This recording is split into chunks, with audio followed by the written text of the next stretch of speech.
It's the best of bias. You need the earful, you should try us. From pop culture to the movies to Unitas.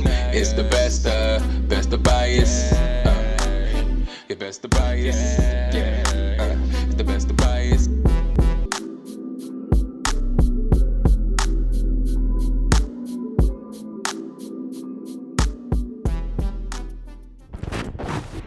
What's up, everybody? It's time for another episode of the Best of Bias podcast, starring yours truly, Lydell Dinero. Got a little simultaneous stream going on here. I'm recording it, and I got it going on Twitch right now, IRL. See what we can get popping.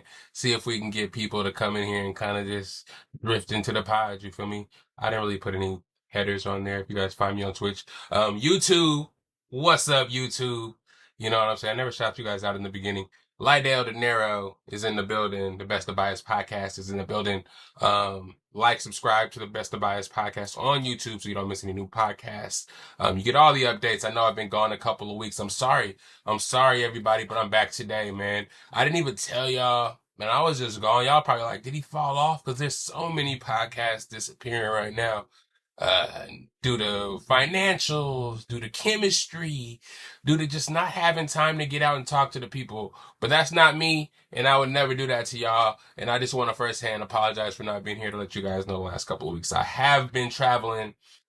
Firstly, I was in Vegas. Shout out Derek, shout out Kevin, shout out Donnie for everybody's birthday. It was a great time out there. That was 2 weeks ago, the week before F1. So I didn't have a pod that week. And then the next week after that, I told you guys I was going to the Buccaneers and the Rams game. I'll get into that. Actually, I'm not going to be talking about that because it's last week, but brother, 2 weeks ago, excuse me. I guess I will get into it, but firstly, Vegas, you're amazing. All the talks about Vegas slowing down and stuff like that. In May, as I get older and stop going to Vegas to party and going there to kind of chill sometimes, I start to realize Vegas is really what you make it. You feel me? You go out there, you might gamble. You can find yourself gambling the whole time you're in Vegas. Or you club, you can find yourself clubbing the whole time you're in Vegas. You know what I'm saying? I don't really believe that Vegas is ever really dead. You feel me? I kind of just feel like it's past the point where it's going to be robustly popping in the streets, if I was to say so. I think it's not going to be like that for a while. I give it maybe till summer when it's really hot or some shit like that. I just feel like people kind of now are finding other places to go. And if you're in Vegas, you better have a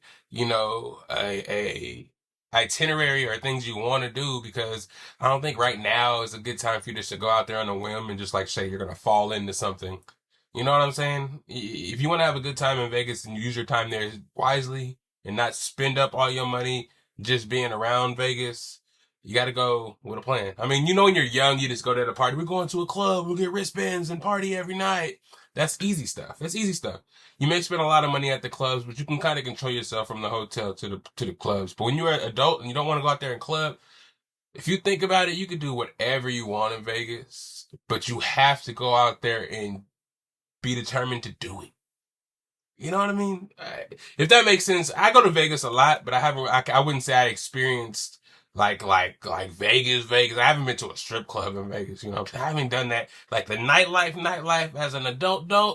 I haven't done none of that stuff. Gambling, I'm afraid of the tables, bro. I don't know why. But the gambling floor gives me those old school cannabis club vibes. You know what I'm saying? Remember when cannabis clubs first opened and you couldn't do shit there? You couldn't have your cell phone out. You could barely even talk to other people. Like, bro, you gotta stand there, wait your turn, bud tender, ask what you want, you give it to them. You know what I'm saying? You give them money, you tell them, you better be prepared.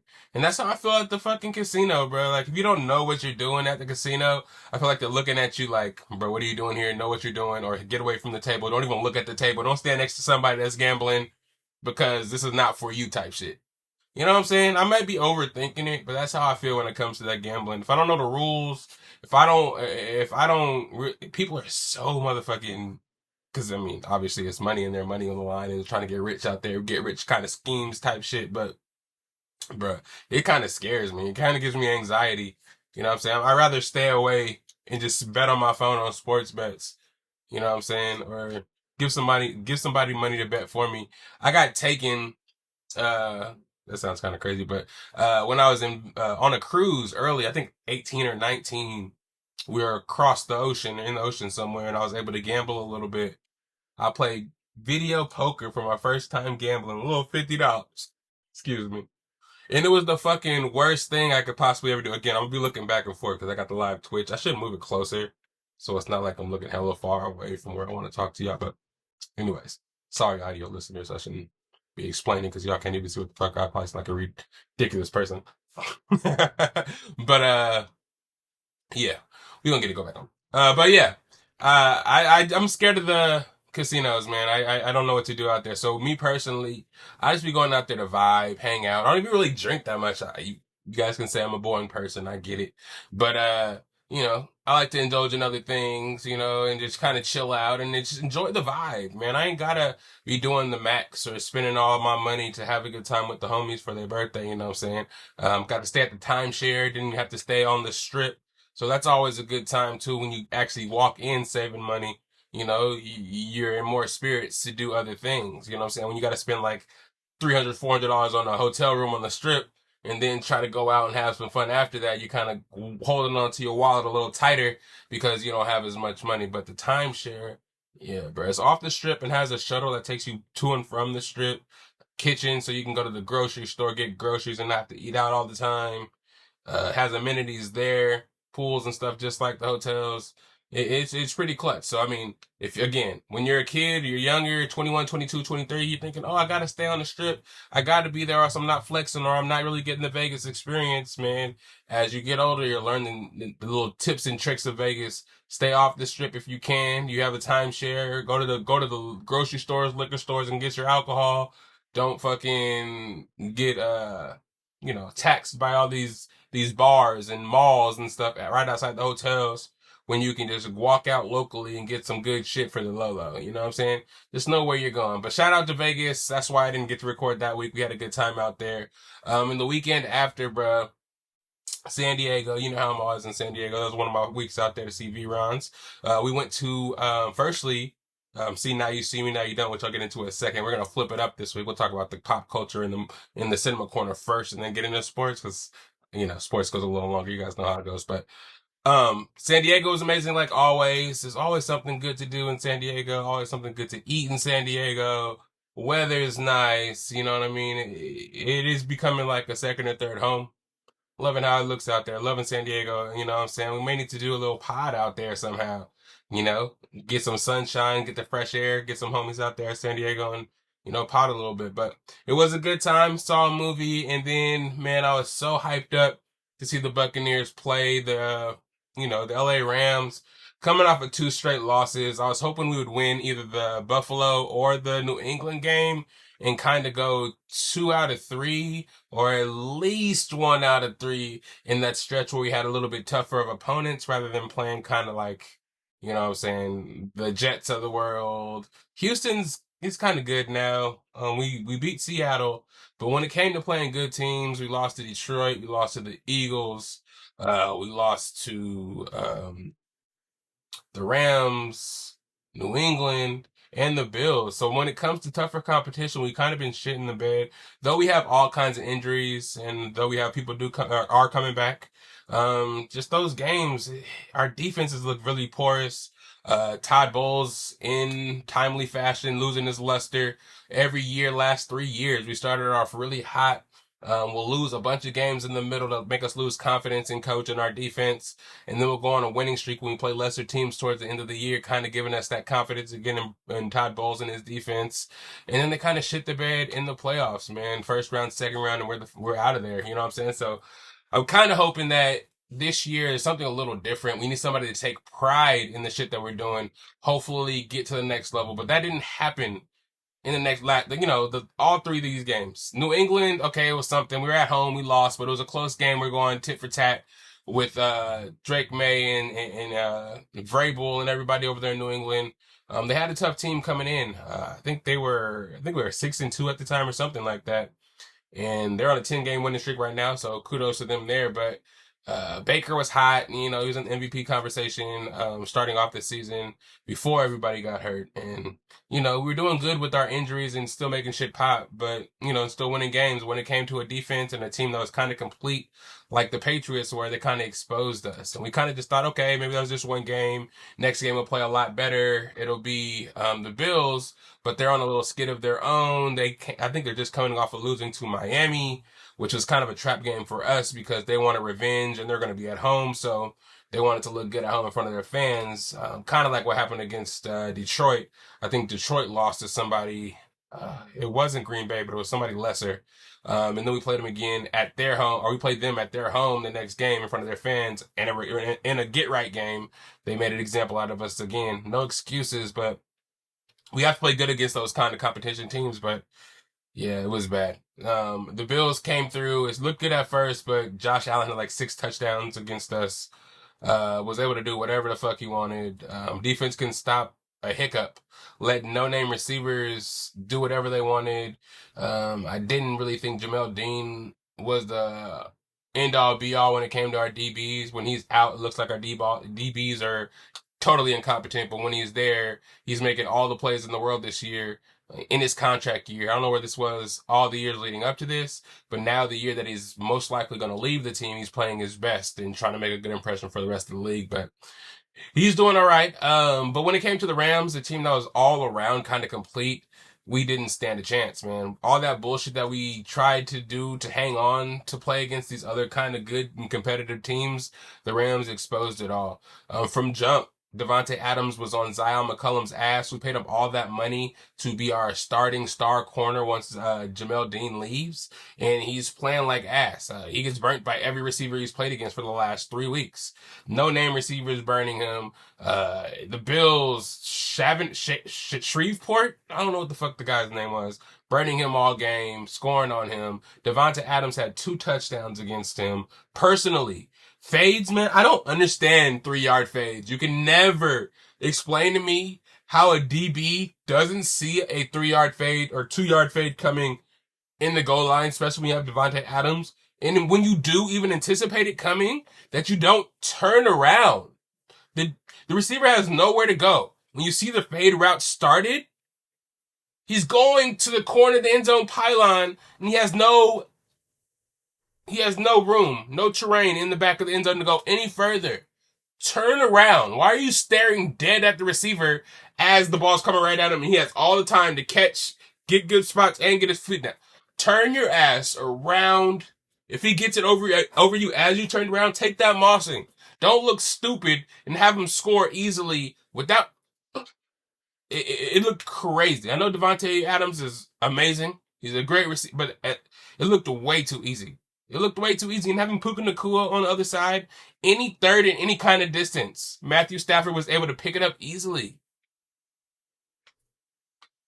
I just don't get it. I don't get it. Did you think our defense was amazing going into the bye or after the trade deadline to where you thought you shouldn't make any changes? The teams that are better than us, incrementally better than us, are making changes, making trades to make the teams better. Yet we stay and we don't do shit. Not a damn fucking thing. Not a damn thing. We need linebackers that can cover across the middle. Tight ends can do whatever they want across the middle. Crossing routes, we get caught up all the time. Nobody knows how to pass anything off. Nobody knows how to communicate that shit. We have outside linebackers in the flat against running backs getting toasted. 15, 20 yards automatically. They'll spam the running back and nobody has anything. Bro, it's just crazy. The games that we do win, we get lucky and other coaches get overzealous or some bullshit. They try to go for it on fourth and don't get it, miss a field goal, and we're able to win. But I don't feel like it should take Mike Evans coming back, Jalen McMillan coming back, Chris Godwin coming back, Bucky Irving coming back to win games. We have Emeka Egbuka, we have Tez Johnson, we have Sterling Shepard. That's okay. That's more than half, I wouldn't say half the teams in the league, but that's good enough to win games and be competent. Sean Tucker and Rachaad White should be able to do at least what Bucky Irving is doing. That's my guy. Bucky Irving is amazing. But the fact that the running backs look totally incompetent and can't cut back, can't get extra yards. Well, Sean Tucker did score 3 touchdowns, I believe, against Buffalo Bills. But once Bucky came back, they totally went away from him. I get it. Rashad White's in the contract year. You want to do good by him. But give it to the hot hand backup. If you know Sean Tucker is that guy that can be a better backup than Rashad White, I know Rashad White's good on receiving downs, but I think all the running backs can catch enough for what we are asking him to do. How hard is it to catch a fucking screen pass? How hard is it to catch a swing pass? It's not like Rashad White is going out and doing fucking 10-yard digs. It's not like he's going and doing fucking drags and shit across the field. It's not that deep. If Rashad White can't get yards and we coming off a game where Sean Tucker is scoring 3 touchdowns, give him the ball and let him score. You saw what Bucky Irving was doing, the simple things. If we get the ball and you can't create yards in the original hole, cut back, be patient, get the extra yards, get back to the line of scrimmage, get 2 extra yards, get 3. If you're not going to pop something, still get 3. You get caught behind the line of scrimmage, find a way to get 2, get 3, get positive yards. These other motherfuckers act like they don't know how to play football. It's basic. I'm not in the NFL. I didn't play collegiately. But I don't understand how these motherfuckers have been taught how to play. Because some shit is just obvious. I get it. I'm an old ass nigga. My body is broken down. But dog, you've been playing this for... And maybe that's the problem. A lot of football players be just trying to jump into shit at high school, junior year of high school. I'm huge. I'm not going to play football. You know what I'm saying? I have hella talent. But unless you play Little League, Pee Wee, Pop Warner, whatever they call it in your home state, and learn the little tricks and trades of the game and learn little things like that, bruh's potential is just going to be untapped. Me personally, the little, what's the word I'm looking for? The rumors, the expectation that running backs can't catch the ball. I get it. They're not receivers. They're not supposed to be able to catch the ball like receivers are catching the ball. Maybe they're not advanced as the receivers are on the route tree. But I think it's blasphemy if you cannot catch as a receiver. I mean, catch as a running back, as a running back. If you can't catch as a running back, and people are like, oh yeah, it hit his hands, but you can't expect him to make that catch because he's a running back, and running backs aren't really known for making catches. Bro, if you can't catch a football, you should not be a running back. I get it, running hard, staying low to the ground, having jukes, having good vision, I get that. But nowadays, you have to be able to catch the ball. I've played football with niggas on football teams that played running back, that the ball comes to them. For audio listeners, that's me just clapping my hands together as if the ball was going right through my hands and they weren't able to catch. I've seen it. And people keep them around on the football team because they run hard and show really good effort and may be able to block a little bit. But you can't catch a football. You can't catch a swing pass. You can't angle your feet around, good enough to do the perfect flare for you to catch the ball, like as you're crossing the line of scrimmage for the quarterback, like little things like that. You can't reach back and catch a ball that was thrown behind you. There's no chance that you're supposed to catch that. I don't know, man. Anyways, Sean Tucker can catch the ball. Rashad White is basically a receiving running back, but Bucky Irving can catch the ball just as good. Sean Tucker can as well. Josh Grizzard, I like what he's doing this year after, Liam Cohen left, but I don't know. I just feel like we're way too dependent on our stars when all this time we were losing games. Our offense should be competent enough to make plays. I know what Tez can do. Sterling Shepard may not be the best. He's kind of probably washed at this point. But Emeka Ibuka and Tez, we don't have a tight end. Cade Otton is not it. We need somebody a little bit better. And if we're going to consistently start him and not give nobody else chances, I've seen Payne Durham get a chance. Devin Cope is just nowhere to be found. But anyways, we got our asses whooped, and I'm embarrassed about it. I was sitting there as a Buccaneers fan. There were so many fans there. When you're in LA, if you've been to an LA game, I mean, I guess LA Rams don't really have that many fans as far as home fans. I know the Rams used to be in LA before. They went to St. Louis and came back, I believe. But I think LA more so is a Raiders city, you know what I'm saying? I know they have the Chargers and shit like that, but nobody really fucks with them because they used to be in San Diego, you know what I mean? LA, they used to have the Rams. I think the Rams went back to Oakland and then eventually moved to Vegas. But, I feel like whoever the visiting team is, I think it's like, especially because LA is more of a melding pot. Whatever visiting team is playing the Rams, they have a chance to see their favorite team play. So I think it's always a bunch of the away teams fans there, more so than cities on the other side of the country that away fans aren't really visiting. But a lot of Bucs fans there, and a lot of little kids that probably never seen the Bucs play. This iteration of the Bucs I've never seen play before. I don't know if I've ever seen Mike Evans. Well, I didn't, but I think I did see Mike Evans, but I don't think I've ever seen Baker Mayfield play. I don't. Of course, I've seen Bucky and Tez play at Oregon, but I haven't seen Emeka Ibuka play. I haven't seen a lot of these new players play in person. So seeing them out there in the great view in SoFi. SoFi is an amazing stadium. If you have a chance to go. Enclosed with the see-through roof, with a big ass screen around the field. It's electric. All the entertainment was amazing. We had Lucky Day for the national anthem, Exhibit for the halftime show. So many people were in the building. Shout out Lamar. Lamorne Morris was there. Who else was there? Mookie Betts was in the building, in a booth. Shelly, shout out Love Island. I saw you there. Even though they didn't give you no spotlight, you was tucked in the corner there. I saw you there as well. And I mean, I imagine if you were in LA, and the LA Rams are looking right now, especially to end the season, playoffs and shit like that, there's going to be a lot of celebrities there, just like Lakers games and stuff like that. So it was cool to see. Though it wasn't really the best, you know what I'm saying? Yeah, try to get out of there early, because the parking garages and stuff, the stadium setup's kind of cool, but it doesn't have really much to do around the actual stadium. They want you to go inside and try to enjoy everything there, or tailgate and pay $200 to pay, to tailgate in the parking lot, which is crazy work. But it was a good time.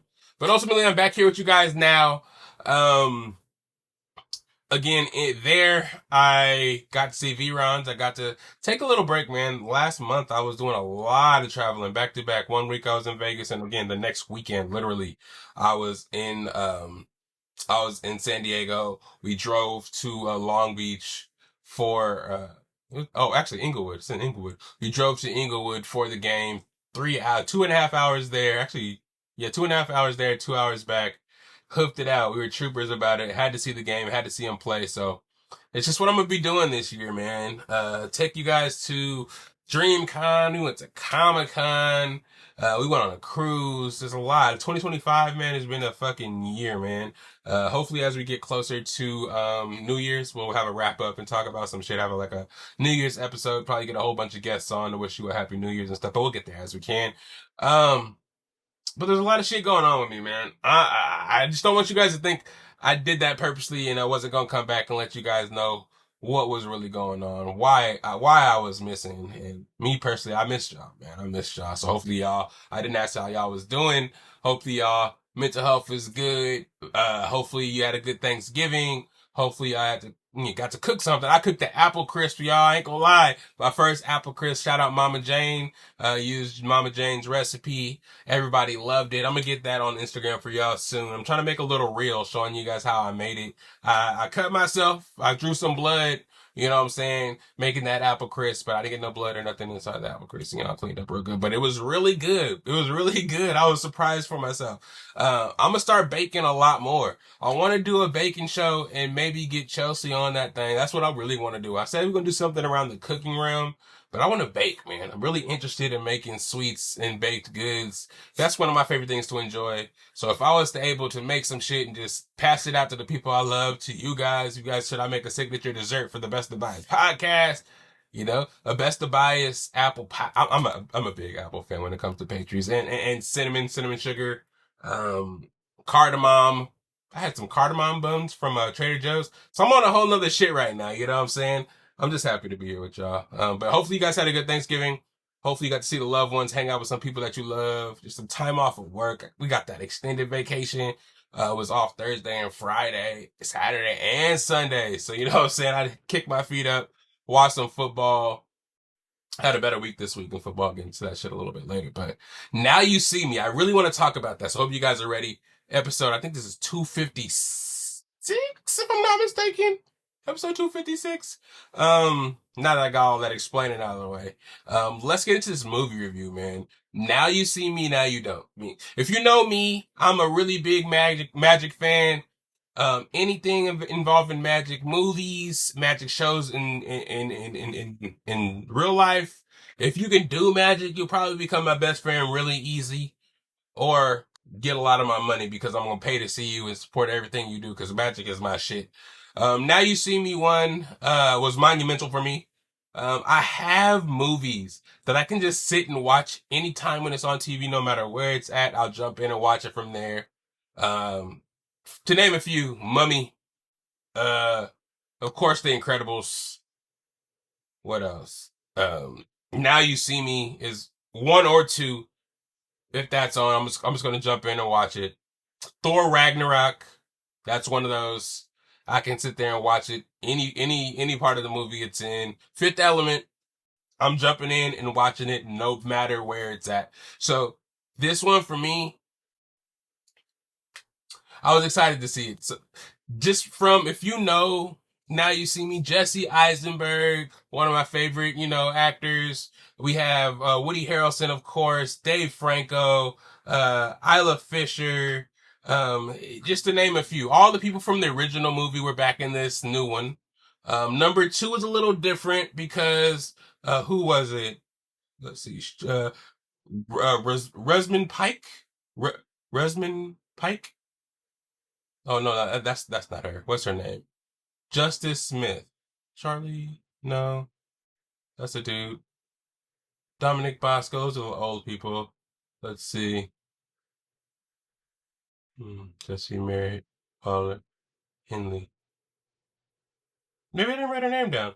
But yeah, the girl from the second movie, I wasn't the biggest fan of. The girl that would like do the magic tricks where like she'd cut her arm off and be hella bloody, or she'd die or something and it actually be a trick type shit. She was kind of comic relief in Dave Franco's love interest in the second one. That one was cool, but number one was amazing.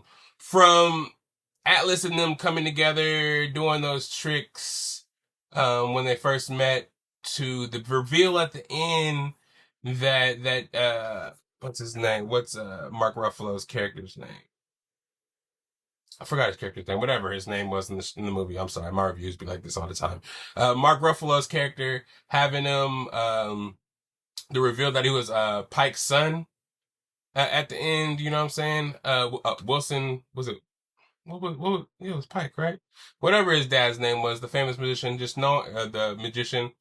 Just knowing that Mark Ruffalo's character had us tricked the whole time, who was really just trying to get back at Morgan Freeman's character for, basically making it seem like his dad died because of him trying to prove that magic was real, and trying to hold his breath in that safe for too long is what caused him to die, and trying to prove himself to Morgan Freeman's character and shit like that. So you seen the first one, you know what happened. Atlas, they all get together, rob a couple people, with basically, it's kind of like an Ocean's 11, but with a little magic involved. It was really good. Comedy is good. The magic shit, even though, with the use of CGI, it's not the most realistic, but I really liked it. You know what I'm saying? Again, Jesse Eisenberg, ever since The Social Network, I liked him as an actor. So when he got into this role and was the charismatic, kind of like asshole magician that knew how to do hella stuff, Dave Franco's character, Dave Franco's hella funny to me as well, but him having to be the card thrower, and I think he's more of a stunts guy as well. And Woody Harrelson being Merritt, the guy that can kind of hypnotize people. I always was interested in that magic and see if you can really get hypnotized or not. Have you guys been hypnotized before? Is hypnotization real? What do you guys think? I always wanted to be hypnotized. Maybe I unlock a secret ability that I didn't know I had, inside the medulla oblongata, that allows me to fucking do a backflip. I always wanted to do a backflip. I think people that can do a backflip low key have superpowers, bro. Like, how the fuck do you backflip? And people that draw, how the fuck do you know how to draw? People that are good at art are damn near musicians to me. I just never will understand. People that can skateboard, magicians. The fuck? Wild shit, bro. People that can, nah, I won't go that far because, yeah. Should people to do that just unexplainable? Yeah. shit like this. It was kind of amazing. Number two was interesting, like I said, but it wasn't really the best. But again, Magic, it's going to get me every time. So the third one, I was going to support either way. And I was happy I did. It was a good time in the movies. It was kind of plucky. All the movies now, especially the ones with IP already, are just basically going in, recycling old stories and bringing you younger versions of the main characters to keep the story going. And that's kind of what they did in this one. The Horsemen, I guess in the beginning, they started off with a big trick. Shout out Andrew Santino. He was in the opening scene. Spoiler alert, I'm about to go into it, as you know. So if you haven't seen the movie, it's been a couple of weeks now. You should have seen the movie by now. Back on push pause, hit fast forward actually to get into the sports section, or a little bit further because I'm gonna talk about what I'm watching right now in the beginning, so you ain't gotta wait till the end to hear about that. But yeah, Andrew Santino's in the beginning. They started off as, the Horsemen are back. We're robbing this crypto bro that's been robbing you guys forever that invested in this company, blah, blah, blah, blah, blah. But ultimately, it wasn't really the Horsemen. It was these 2-3 new people, consisting of Dominic Sessa as Bosco, Justice Smith as Charlie, and... Oh, Justice Smith as Charlie, and did I not get the girl's name? Damn, that's fucked up. I feel like I can't even do it now because I got my phone streaming. And there was a new girl. I apologize. I don't know her name. That's very sexist of me. That, she's playing the new kind of like Dave Franco character that can pick the lock. She's good at parkour. Really good at throwing her voice. It looks like in some of the scenes there, she was doing really good in that situation. Um, it was a good little 3 set of new magicians that are going to eventually probably take the place of the new Horsemen. I really like this because everybody came back. From the first movie and the second movie, they were all in it, all the way down to Morgan Freeman. They even did a little CGI fucking Mark Ruffalo at the end because you know how he's really the leader of the Eye. I don't know how much he was in the second one, but the second one's where they found out he actually was working with the Horsemen, so he kind of blew up his spot.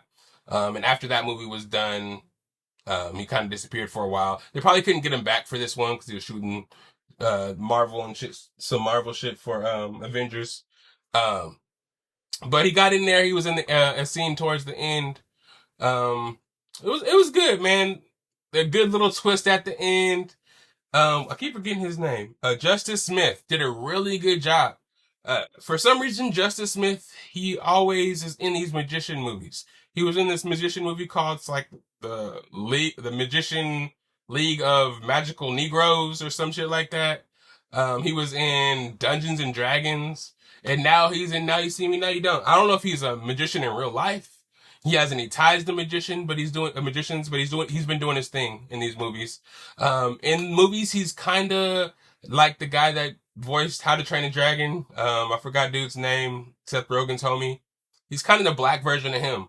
The nerdy kind of golly gee shucks dude who always winds up in a situation where he has to prove himself and he is more than he expects himself to be type of shit. You know what I'm saying? Like, he looks like a nerd, but he's the most powerful guy in the realm. Or he looks like a nerd, but if you make him really mad, his potential exudes out to show that he's the coolest nigga in the world type shit.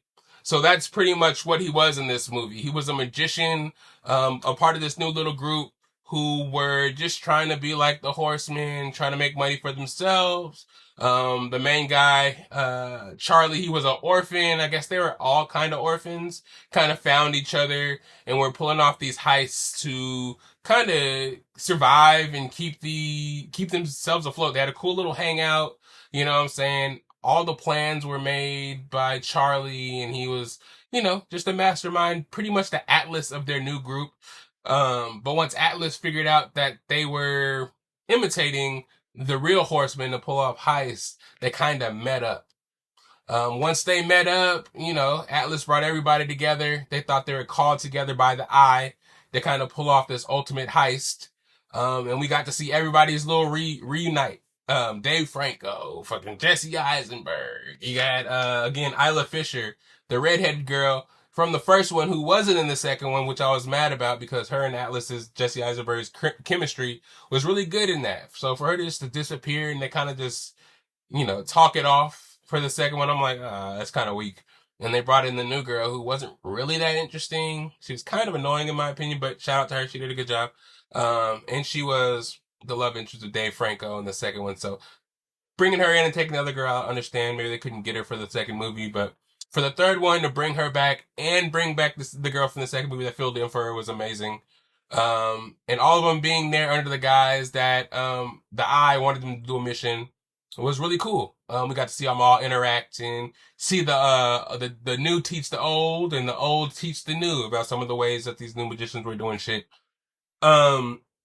Basically throughout the movie, they're just trying to pretty much in South Africa, this white lady, she's South African lady named Victoria or Veronica, played by Rosamund Pike. She was pretty much a blood diamond miner, going to different parts in Africa, taking all the resources and taking all the money for herself, and her family was doing that for a while. Of course, the Horsemen and the Eye always want to take down people that don't deserve the money that they get. They're doing something sketchy. They later find out that Veronica's father, the owner of the company, their family came to money from, I think it had to do with Nazis and things like that. And they were stealing the diamonds from the people. And, just kind of try to hide under the guise of they have a F1 team. They make their money that way. Weapons dealers and all kind of other bad guys kind of invest in these diamonds to kind of clean their money, to invest in weapons and kind of destroy other countries and shit like that. And, the Horsemen ain't gonna go for that. So basically, the whole movie was about taking down this lady. And throughout the movie, we see their little, gadgets and their little, what's the word I'm looking for? Their little pranks, their little hacks, their little, bits to try to sneak around and steal this heart-shaped big-ass diamond from this lady, this racist lady and her family. So they do all they can to do that. Of course, in this movie, there's ups and downs. You see them get away with some stuff. You see them get caught with some stuff, but it's a who's and a what's and a who's done it and who's not's done it. Is it magic? Is it what we see? A lot of shit goes down. Ultimately, Charlie ends up being the long lost son of Veronica. Not the son of Veronica, but Veronica's dad, the owner of the business, had a long lost son, and that was Charlie, the orphan, because it turns out that the dad and the owner of the company had an affair with the maid. They lived in South Africa, so it seemed as though the maid was probably a black lady, who had Charlie. Veronica, the daughter of the business owner, was mad about, her dad having this affair, and it drove their mom crazy, Veronica's mom crazy, to the point where I believe she killed herself. So she had, hella anger towards, Charlie's mom, who was the maid, who he was having an affair with and eventually had a kid with. And out of anger, Veronica cut the brakes to the maid and the Charlie's car, having them go off a cliff and end up dying. The son was put into foster care because, the family owner's dad, or the dad of the family, didn't want to claim this son that they had out of wedlock. And Veronica didn't know that Charlie grew up to be this kid. So this whole plan was actually orchestrated by Charlie to get the Horsemen together to help him steal this heart-shaped diamond that really belonged to him, because, he was the next of kin to the company owner who he left this diamond to, because he actually was because he was actually the son of the maid that actually died. But I guess Veronica didn't know this. She thought the maid and the son died and didn't exist anymore. So for Charlie to come back and put together this whole heist, get Atlas, get Merritt, get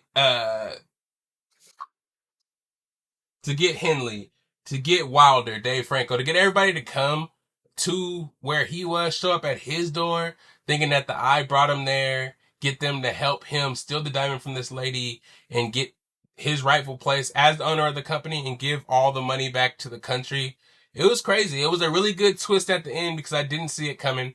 Everybody got caught at one point and he just disappeared. I was like, where did he go?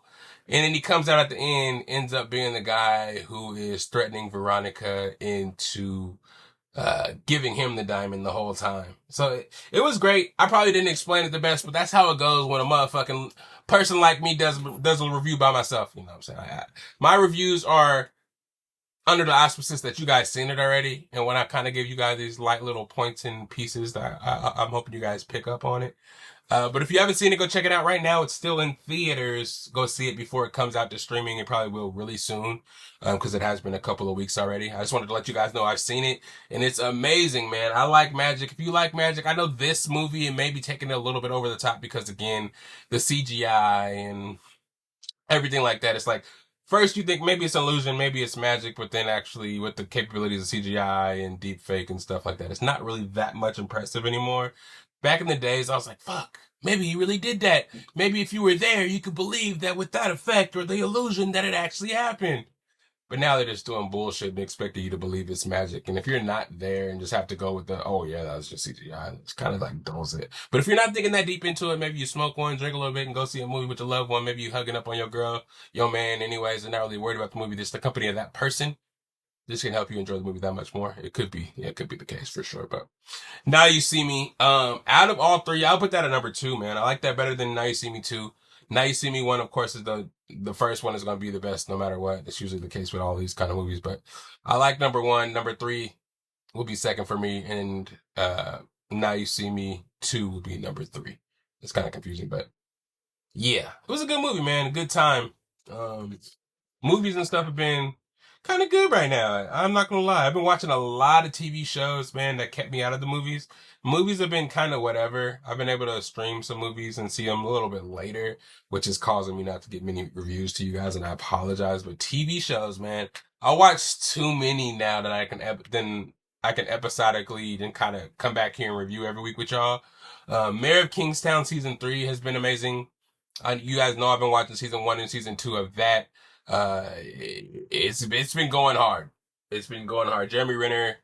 After season 2, I was like, what else could they possibly tell in this story to top season 1?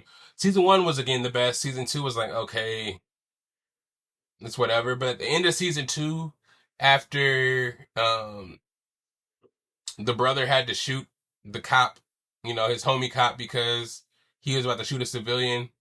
They was having a shootout on the bridge and you didn't know who was who.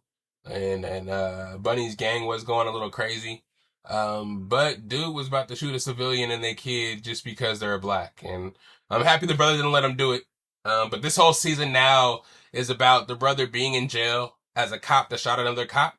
The cops don't want to tell the media why the brother shot the other cop, the other SWAT guy, just to save the shield. But you're a cop in jail. All the inmates are going to kill you. Your Mike's brother, the mayor that does shit for people outside of jail, been killing people, been putting people in jail.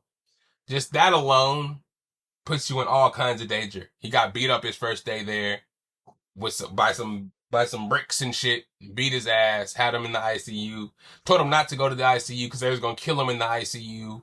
Then they put him right next to the cell, next to his brother's enemy of a white supremacist that I ain't never been in jail, but it just seems like when anybody helps you in jail, they're going to want something from you. And once they want that from you, it's going to be something bad. So the best thing is to keep your head down and don't talk to nobody in jail. But if you're getting your ass whooped and almost killed in jail when you first step down, it's kind of hard not to be like, okay, this dude's helped me out with pain pills. He's helped me out with that advice. He gives me a mirror. But again, you don't want to do that because this nigga hates your brother. He wants to kill you because of the shit that your brother put him through. Then at the same time, he's giving you drugs and shit. Now you're going to have to be his bitch and do whatever he asks. He wants you to stab somebody. You got to stab that person because he gave you some pain pills or gave you advice to talk you out of killing yourself. Jail is fucking weird, dog. I don't want to go. I'm going to just sit here and podcast with y'all, so I ain't got to go stay out of these streets. I'm gonna stay in the studio and podcast with y'all. You feel me? But shit's getting real, man. I don't know how Mike has been able to be the mayor for so long and do the shit he's doing. Seeing his brother get popped in the first season. Spoiler alert if you haven't seen the first season. I would like to see how his brother was doing shit when he was in jail, because boy, oh boy, Mike cannot catch a break at all. So yeah, I'm really interested in see what happens with that. Season 3, check it out. It's on Paramount Plus now. Welcome to Derry. Welcome to Derry is on HBO Max. Crazy. I wasn't the biggest It fan back in the day. I watched the newer It's, with Skarsgård. Was it, that's his name, right? Skarsgård. With the Skarsgård son. I've watched the newer ones, but the older ones, I wasn't really that big on the Stephen King universe or It or anything like that. But watching this prequel and, shit that happened before the It movies that are out now, it's got me, it got me really interested, man, in some of the past stuff, man. The lore is kind of confusing. I haven't read the books, so the macroverse and all this other shit, Materan and the evil spirit alien thing that came to Earth, I'm not really understanding none of that yet. But I'm in it with the show. I'm really watching. I like what's going on. It's scary. Not really scary to the point where it's like, what I'm saying? I've talked to you guys about this in horror movies nowadays. The horror movies aren't really jump scares or ready to scare you nowadays. It's like spooky stuff, like creepy stuff. I'm gonna pop out and run at you all crazy and just have something nasty look at you and just pop out at you for a second and just freak you out. It's not more so of like, scary. It's like, scary. You know what I'm saying? But this is really cool, man. It gives Stranger Things vibes, mixed with a little bit of It vibes. So check that shit out too. I'm watching that. Pretty deep in it, so you can binge a couple of episodes. Chair Company with Tim Robinson. Hella funny, man. If you're into Tim Robinson and the stuff he was doing on social media or Netflix, Detroiters was hella funny. His sketch comedy show was hella funny. He's just continuing that in the chair department. It's funny as hell. The premise of the show is kind of hard to explain. But you'll enjoy it if you enjoy Tim Robinson and his comedy. Just go watch that. Landman Season 2 is out right now. Billy Bob, Courtney Cox, and more. Season 1 was good. Season 2 has been slow for me. Not really much happening. Just more explaining how the oil industry works. I understand. I enjoy the education, but these episodes are moving along really slow. This season, I guess his son got into some shit with the people that he invested with to set up these new rigs and dig for oil. Looks like he's gonna be fucked up. His wife he's still fucked up. His daughter is very interesting, but hey, it's just showing us how they are out there in Texas, in the South, the people with the oil money, how they live and how their families are. I get it, but I think they need to move faster. They did a lot in season 1, and this season they're tripping. And the Mexican girl that the son's dating, she tripping too. I get it. Her husband died in an oil rig and stuff like that. But she's flipping out. She has PTSD, I get it. But the way she's flipping out on dude, I don't think he deserves that. He risked a lot being there for you. I know you shouldn't really be messing with him so soon after your husband died. Anyways, but cut him a little slack. He trying, man. He trying. He probably never even dated a Mexican girl before, and he's doing what he can to do right. It doesn't seem like he stands a chance. But watch it. That's out now on Paramount Plus 2. Tyler Sheridan putting in work. Mary Kingstown, Landman, Tulsa King. That's out on Paramount Plus 2 right now. Homeland. It's part of my retro dive. I'm going back and watching old shit I haven't seen. I watched Heat, Catch Me If You Can. And now TV shows, man. Homeland. I need to see Mad Men. There's a lot of shit that I want to talk about, catch back up with you guys. I used to be in this phase where it's like I have to watch old shit. New shit's not really appealing to me. Old shit's not really appealing to me. Why go back and watch old shit when there's new shit coming out every day that I can learn, watch, and absorb? But too much shit has been talked about in the past that's constantly talked about that I haven't seen. I have to go back and watch it. So I'm gonna go back and watch some movies, TV shows. Homeland right now is pretty good. I tried Lost, and Lost, just like people said, started really good. It started going kind of crazy and wonky at the end. And I know the end is bad anyways, so I didn't even finish. But Homeland, I'm watching. New Diddy documentary out, The Reckoning, I think it is, by 50 Cent. Gives a lot of insight on other shit on the P. Diddy case that you may not have known, involving Cassie, Tupac stuff, the Shine, J-Lo stuff, uh, the just everything about P. Diddy's life and how strange things seem to follow him around, man. A lot of stuff that I didn't know growing up that happened when I was younger, just shit that's been happening throughout P. Diddy's life. But I didn't know a lot of this stuff, and a lot of the times I thought maybe they were just trying to bring him down because he was so rich, but I don't know. Documentaries are good at swaying your viewpoint on something, especially when it's in the interest of the documentary maker. But this one, man, oh man, a lot of shit that P. Diddy did looks like it was kind of sketchy, and I don't know, man. You can definitely make a judgment for yourself. It's out right now on Netflix. That boy is wild. Seems like anybody that he was around that got more popular than him ended up getting shot or abused or something happened to him. And that's scary, bro. Just seeing some shit that he was doing when he wasn't in jail, with just being accused of some of this shit, just walking free, and the shit that would go down and was kind of openly known about him and nothing happened to him until now. Shit's wild. Shit is wild. And the new Knives Out is out right now. If you want a good movie to watch, Knives Out. They have a couple on Netflix as well. If you want a good movie, I love a good twist, as you guys can see. So anything with a good twist, a good mystery, good acting. Knives Out always has good actors, and it's a who's done it. I love who's done it, especially when they can trick you and not have you knowing who it is right away, and it's not spoiled. So a lot of good media out right now. Now you see me out right now. Cinema Corner done first for you guys, but you know we got plenty more to talk about. All kinds of sports, NBA, fantasy, college football. I gotta talk about Oregon. Jokic is on a crazy level right now.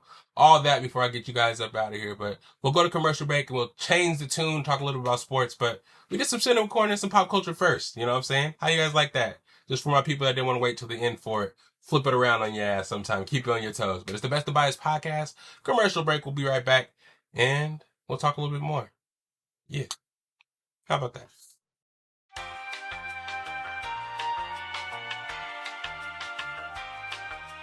And we back in the place to be. What's up? It's Best of Bias Podcast, or it's truly Lydell Dinero back to talk some more bias with y'all.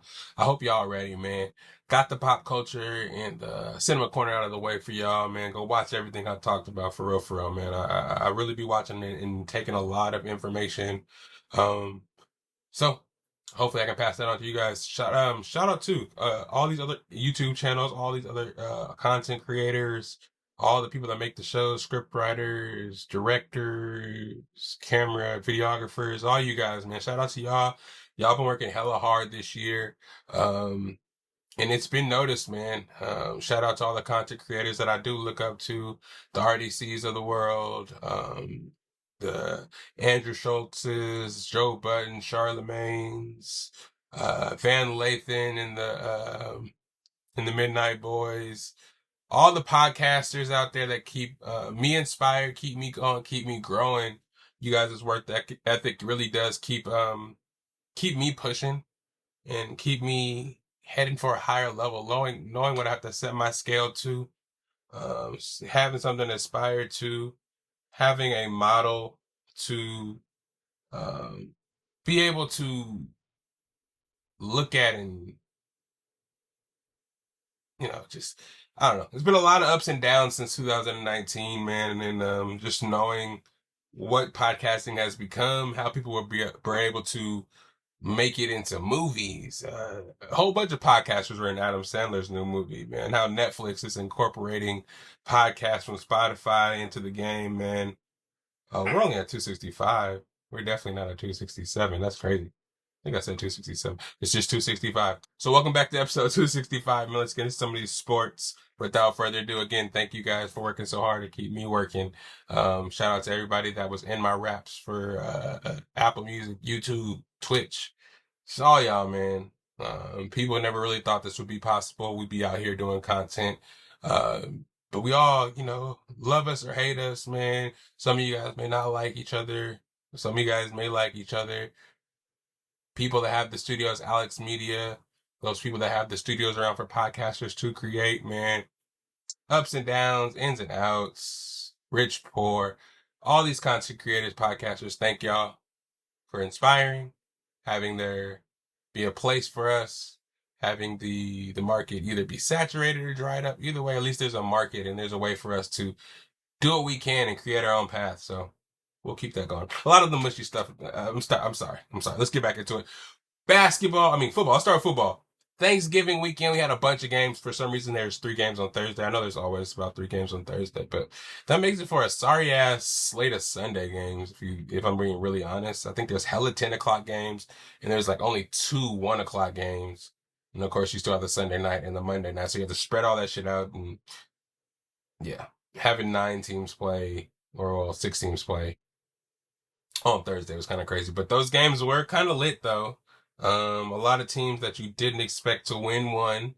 A lot of these NFC teams that were good at the beginning of the season are really showing that maybe they got lucky, maybe they caught teams at the right time to make them look better than they really are. But there was some surprising outcomes.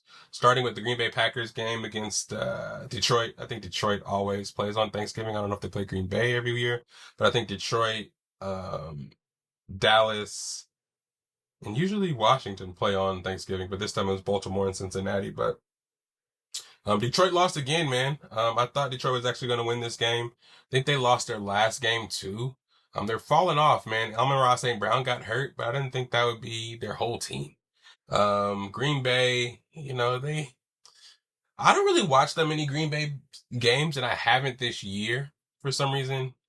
Jordan Love, again, I've talked about this a lot once they got Micah Parsons. Like, they've been put on this pedestal that I feel like they don't necessarily deserve yet.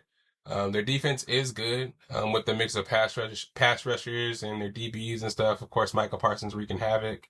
But the receiving core, the running backs, they're cool. Of course, Josh Jacobs and Wilson, they're cool, but it's like, do I really think that team is the team that's going to make the Super Bowl? People looked at it as being the Eagles, but the Eagles have kind of fell last couple of games they played too. So the Eagles aren't really that impressive. We kind of saw that their offense has kind of hit a rut. We didn't really see them as being the number one team, but then we think it's the Rams after they dismantled us last week and whooped our ass and just made themselves look like the number one contender in the whole NFL. And they turn around and lose to the Panthers, though it was raining, which I feel like they don't give that much, credence to. They just think that the Panthers went in there and whooped on the Rams and shit like that. But I think again, it was more so it was pouring down rain, and a lot of the shit that the Rams do is kind of predicated on the pass, and it's not really that easy to pass in the pouring down rain. And running the ball is, I guess the Panthers' front is a little tougher. Kyren Williams and Corum couldn't really get it going that much. So you saw a lot of uncharacteristic mistakes from Matthew Stafford. So right now, the NFC is kind of in a weird place because it's looking like the best team in the NFC is the Chicago Bears. Yeah, I don't know. But again, the Lions lost to the Packers 31-14 on Thanksgiving. The Lions were favored by 2.5 points at home, but they ended up losing. Kansas City versus the Cowboys. Kansas City in a rep, man. They're 6-6, I believe, right now. Coming off last year, them losing the Super Bowl, getting whooped in the Super Bowl, and it was supposed to be the 3rd year in a row of them winning the Super Bowl, the little dynasty they proclaim as it's supposed to be being, and them losing to the Philadelphia Eagles in the Super Bowl, and then coming into this season, they didn't really start off as hot, and losing games they should win. They're leaving it on the shoulders more so of Patrick Mahomes than anybody else on the team, though he's a $500 million quarterback and it should be in his hands. But a lot of the other pieces on the team aren't playing up to snuff. Kelsey's getting older. The receivers have been in and out all season. Rashee Rice was suspended for the first couple. Xavier Worthy got hurt by Kelsey in the beginning of the season, so he was out a couple of games. Juju is Juju, and the other pieces, Hollywood Brown has just kind of been there, but they haven't been as explosive as they were about 3 years ago, the year after Tyreek, or the year they had Tyreek. Of course, all the players were younger, and the defense seems to not be performing at the high clip they used to be, and be able to supplement if the offense wasn't doing that great. Their defense can shut down the opposing offense and get the ball back in short field. And Patrick Mahomes was able to make something happen. Teams this year aren't letting them do that. Last year they're able to get away with it a little bit and mosey on back to the Super Bowl, but this year they're not really getting that break. Cowboys, after beating the Eagles the week before and having a little life, they beat the Chiefs. They won 31-26. Dak Prescott is back to that form he was before. Before I want to say before the trade, but before I guess CeeDee Lamb got hurt. George Pickens has been making a name for himself, making a whole bunch of plays in games where the Cowboys weren't really supposed to win. They lost to bad teams, and everybody kind of expected them to lose. George Pickens was keeping them alive. The revitalization of Javonte Williams has been something. And with CeeDee Lamb back, the offense is looking kind of unstoppable. They traded for Quinnen Williams at the trade deadline, having him and who's the other big ass D lineman they got from Green Bay? Forgot his name, but whatever. Kenny, I forgot his name. But anyways, those two guys in the middle. The piece they got Jadeveon Clowney, Dante Fowler playing good. Overshown is coming back from a couple of injuries and actually playing good at the safety. Actually, he's playing linebacker, I think. So yeah, with their defensive players playing better and getting some takeaways for that offense, the offense can score points. So if the defense cannot be an embarrassment like they were kind of mostly during the season, they are able to, you know what I'm saying, make a little noise and maybe fight for a playoff spot if everything goes well for them. The defense has to continue playing well.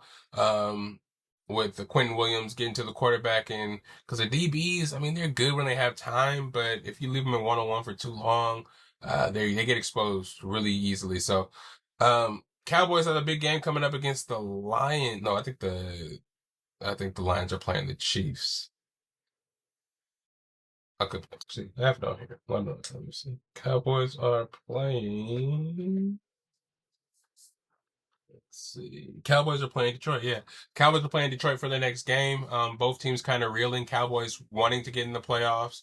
Detroit having to win to actually get a higher spot in that wild card ranking if they want to make the wild card. Because yeah, those NFC, what is it? The NFC North teams all really good. Chicago, you got Green Bay. You have all those teams in the NFC West with Seattle, 49ers, and the Rams. So the wild card is going to be one of those teams. They can't all make the wild card. There's only 3 wild card spots, so we'll see who that's going to be. But the Cowboys are doing well, man. Everybody left them for dead, and they're making a name for themselves. Actually, uh, they are kind of but if they don't make the playoffs and they end up playing really good, they're gonna have a lot of draft picks in the draft, but they're pushing themselves back by playing so competitively. If they don't really, you know what I'm saying? But Jerry Jones is gonna want to make the playoffs and make a name for himself, or make a name for the team this year, so he can say I told you guys so. But shout out to them and shout out for doing God's work and keeping the Chiefs one step closer to being out of the playoffs, because everybody wants that. We're tired of them for a little bit. Y'all won hella Super Bowls in a row. Go take a seat. The last Thursday night game, Cincinnati versus Baltimore. I thought Baltimore was going to win this game. So did everybody else. They're favored by 7.5 points. But Joe Burrow being back to the Cincinnati Bengals, you saw what they're able to do with Joe Flacco.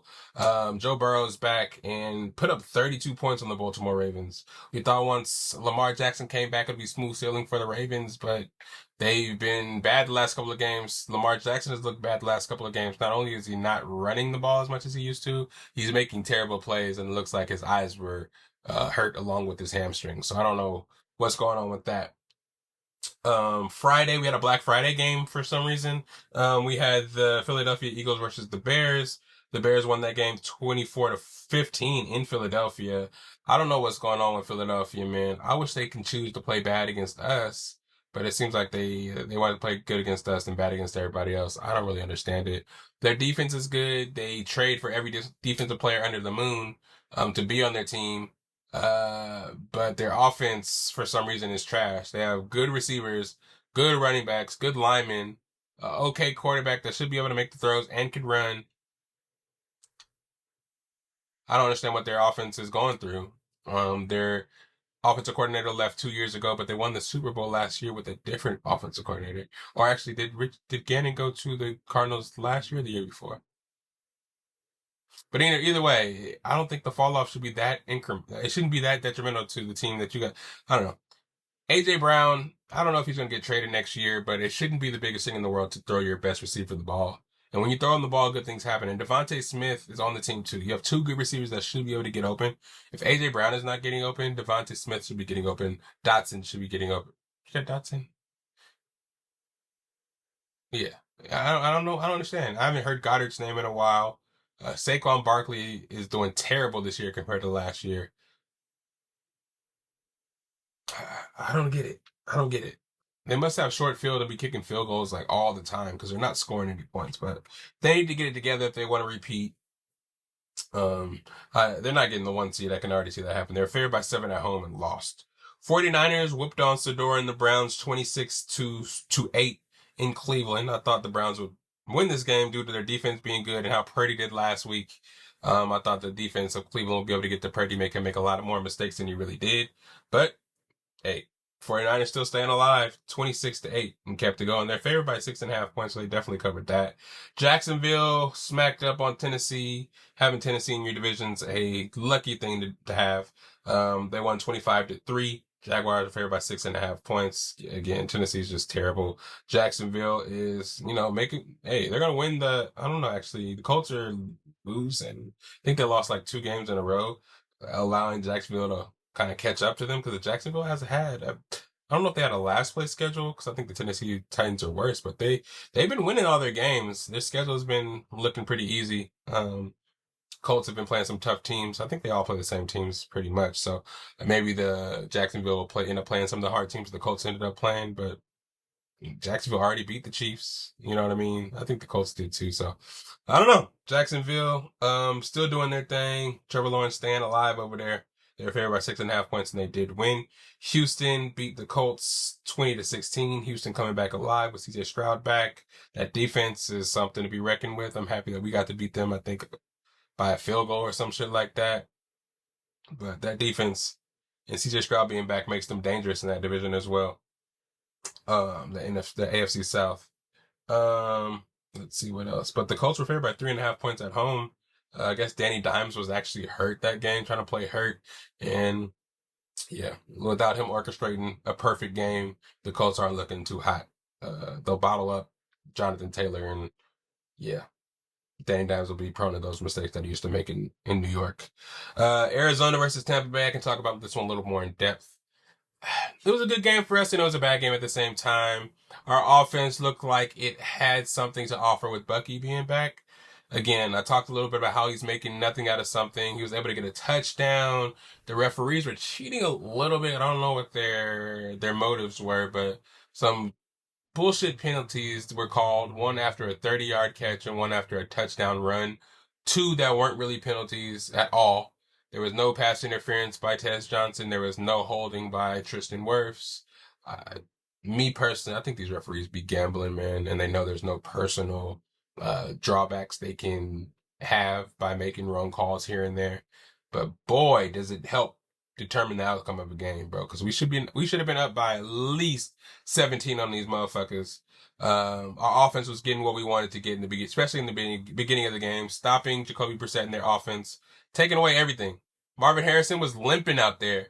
They're trying to force him the ball. After we took that away for a little bit, we were just getting the ball back and moving the ball down the field.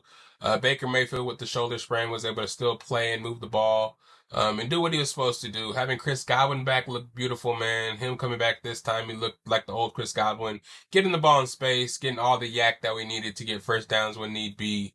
We got Bucky Irving back, like I said. Every carry he got, he made something special happen. He would get in the hole, somebody would catch him in the backfield, will shake the shit out of him. Hit somebody, not scared to hit off that shoulder and ankle injury, drive, get a couple yards, press, and get tackled in a way where he's not getting blasted, he's not getting twisted up, and just get down and get on the ground. Will shake somebody, reverse field, get 2 yards, and then get down. He'll try to punish somebody, but he won't allow that second person to come in and blast him so he can re-injure himself. He's a little smaller too, so when he's on the ground, he can't really twist his body up into a pretzel because he's already kind of small and compact, so that's good. And his wiggle, man. People can't catch him in open field. He'll shake the shit out of you and make you look stupid. And you're aware of that, so you want to try to break down and make a great tackle, fucking up your position, and he'll run right around you if you try to do that and overthink him trying to make a tackle. So Bucky being back is amazing. Having that stable of running backs is good for the playoffs, so for sure. Hearing that Mike Evans is coming back, Jalen McMillan is back at practice, is wonderful. The collarbone from Mike is healing good. Obviously, this week we're playing the Saints, so I'm hoping that he doesn't come back this week. We have a short week next week, and we're playing the Falcons on Thursday Night Football. So if Mike can make it back for that game, to have him, Godwin, Emeka Egbuka, Sterling, and Tez as the number 5 receiver. We have Bucky back and Bredesen back on the offensive line to play right guard. Bro, I think he played left guard. But either way, we're back, baby, and I'd much rather play football with our offense scoring hella points and being unstoppable, and their offense of the opposite team having to catch up and kind of play catch up with us and compete or stick with us in scoring, instead of us getting stops on fucking a 3 and out, and then our defense giving up chunk play, and then they score. Or we get a lead, and then we feel like we won the game, so we let our foot off the gas, let them score in 2 plays, and then we're fighting to try to win the game at the end. We have to show more. We have to show, like, we started off as a contender, as somebody that they thought can make the playoffs, make some noise in the playoffs, and win the Super Bowl. Be playing the Chiefs in the Super Bowl. Well, we see that the Chiefs aren't probably going to make the Super Bowl now, but anything could happen. But we're not even looking like contenders. Nobody's mentioning the Buccaneers' name as Super Bowl contenders. Baker Mayfield's no longer a MVP candidate. It's just all fucked up. You know how I feel about the talking heads in sports. They love you 1 second, and then 2 seconds later they hate you and don't even mention your name. You know what I'm saying? They always been fickle about the Bucs, Oregon, the Nuggets. Like, they don't mention us. The Braves get a little bit more notoriety than all my other teams. Oregon gets notoriety, but nobody ever believes them because we haven't won our natty. The Buccaneers, they don't talk about unless we have Tom Brady. Now that we don't have Tom Brady, no matter if we win or if we lose, unless we beat somebody like the Chiefs, they're not going to talk about us. Jokic can score 50 points a game, every game. They're not going to mention his name or the Nuggets, no matter how good they are, what their record are. If their names aren't LeBron James or motherfucking Jason Tatum or motherfucking, who else? Luka Doncic. They're not going to talk about you. It's just crazy. It's just crazy. But I'm happy that I found my YouTube people that are dedicated to my team, so I can always go to them. Bleacher Report, you've been down for years now, going to my team's forums and just, letting it all out with the fans. I respect it. But the Bucs get back on the winning column. We are now 7-5. 3-game skid is over. Now we're moving on to the Saints. Hopefully you go 8-5. Again, some separation away from Carolina for the division. New Orleans lost to Miami 21-17. Miami's winning a lot of games, man. They're against kind of not very good teams. You see it was really close against the Saints, which should never happen.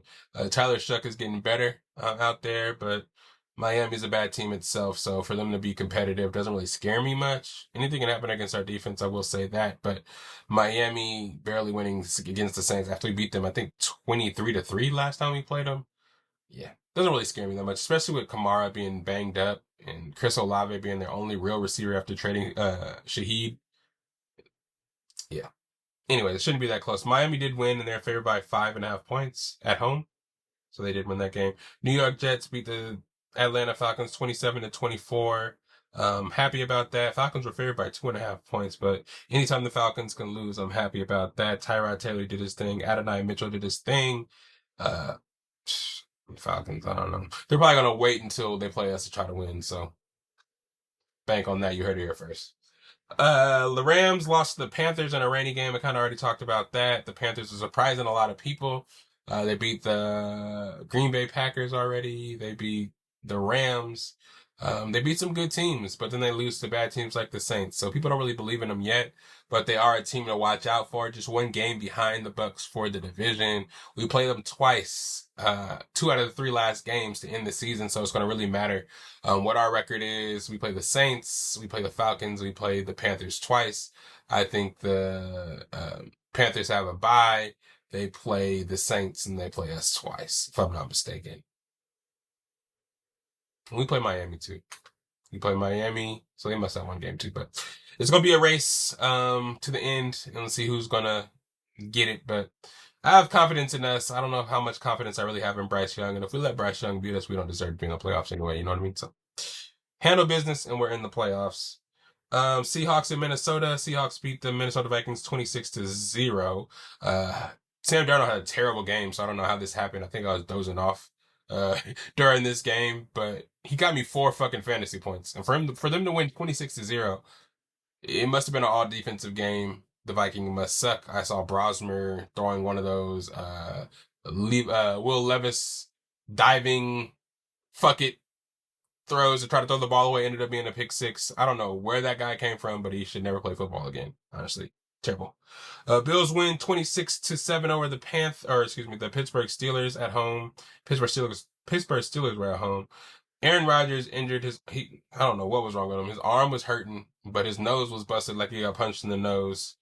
And without their quarterback, Mason Rudolph is not very good. Buffalo Bills are trying to get back in the winning column after being taken as, I wouldn't say a joke, but not really that seriously as a playoff contender after losing to Miami. I think they lost to the Panthers as well, if I'm not mistaken. So yeah, nobody really believes in the Bills right now. Josh Allen is good. We know what he can do, but is the team really serious? They give up a whole bunch of yards to the run. If you can't stop the run and your defense isn't serious, are you really a Super Bowl contender? Depends on who you play, I guess, but I don't know. Raiders lost to the Chargers 31-14. I don't know how the Chargers keep beating people, but they need to stay ahead of the Chiefs for the wild card position because they're not going to have a better record than Denver. Hurt linemen, hurt running backs, hurt defensive players. The linemen hurt Justin Herbert, but the Chargers still find a way to win. They're staying alive. Justin Herbert, I think, fractured his hand. He's having surgery. Probably already had surgery and is trying to play this week. So very, very interesting. Chargers and Jim Harbaugh staying afloat there. Denver Broncos and that defense somehow just keep going. I mean, that offense is still waiting to be a constant 30-point team, but that defense is all world. They barely beat the Washington Commanders 27-26 in overtime. Broncos were favored by 6.5 points, but that defense, man, able to stop the 2-point conversion. I think Washington went for 2 to win the game instead of tying to go. Well, it probably would have been a tie if he didn't go for 2. They didn't get the 2-point conversion, and the Denver Broncos were able to win. People still not really believing in Bo Nix that much, but hey, man, if the coach believes in him and the teammates believe in him, hey, what can the fans really say? You know what I'm saying? The defense is holding them down. As long as the defense is okay with them doing a whole bunch of good shit and the offense being slow at times. I know they lost Dobbins and Harvey, his first time running back out there trying to get it together. Troy Franklin, Sutton, Pat Bryant, all those guys are trying to get it together too. He's trying to find their groove. But I think with Sean Payton calling the plays and having his guy that he knows that will run whatever play he calls to his best ability, I think they'll get it together and be a dangerous playoff team out there in the AFC, man. Whatever team's going to make the championship is probably going to have to go through Denver. Last game, I believe it was the Giants versus New England Patriots. Patriots won 33 of 15. 10 games in a row. They're just balling right now. I think it's another team that got a last place schedule, but with the second year development of Drake May and with Vrabel in there as coach, they got Josh McDaniels as the offensive coordinator, the guy that helped train Tom Brady, and just have a good staff behind Drake May. They actually spent money in free agency, got a whole bunch of players on that defensive side of the ball, and offensive with Stephon Diggs when everybody thought he was washed, picked him up, gave him a chance, and he's looking amazing for them. All the receivers on the team, they thought the Patriots couldn't draft receivers. I guess it just took a little bit coaching and unlocked Kayshon Boutte, unlocked Pop Douglas. You know what I'm saying? Players that were on the team that you were ready to get rid of and write off are making plays regularly for the Patriots. So that's good to see. Shout out Drake May. Shout out Vrabel. Shout out Kevin Wiles for staying strong in those years after Tom Brady left and they were bad for a couple of years, holding it out, taking all the jokes. And now it looks like they're back on top. So next week, I got some predictions for y'all. Last couple weeks, I know y'all missed my predictions, but I'll give y'all my predictions for week 14. That was week 13. Let's get into week 14. Dallas Cowboys are playing the Detroit Lions on Thursday. Again, Detroit needs to win the game. I don't know who's going to win the game. I think Detroit will win. They're at home. Cowboys are the kind of team of destiny right now. They're feeling themselves. They could possibly win. That Detroit defense, I wouldn't consider it good at all. But if that Dallas offensive line can block, I think the Dallas Cowboys can continue their streak, and that downfall of the Lions will continue. I don't know what I would want more: the Dallas Cowboys to win or the Cowboys to lose. I don't really like the Lions at all, so I would like the Lions to lose. I just don't want to have to end up playing them in the playoffs. I don't like the Lions. I do not like them. But I got the Cowboys. I got I got the Cowboys in that one, but I think Detroit's going to win. How about that? Seahawks at the Atlanta Falcons. I want the Seahawks to win. They're favored by 7.5 points in Atlanta. Shouldn't even have to talk about that. Baltimore Ravens at Pittsburgh. Oh, actually, Pittsburgh at the Baltimore Ravens. I got Baltimore. They're favored by 5.5 points. Come on now, Baltimore. You should win. You're at home. You can't lose 3 games in a row. Everybody wants to see Lamar Jackson do good things in the AFC. Me being one of them. Come on, brother. You guys have Derrick Henry, probably one of his last years in his prime. I know your receivers aren't all that.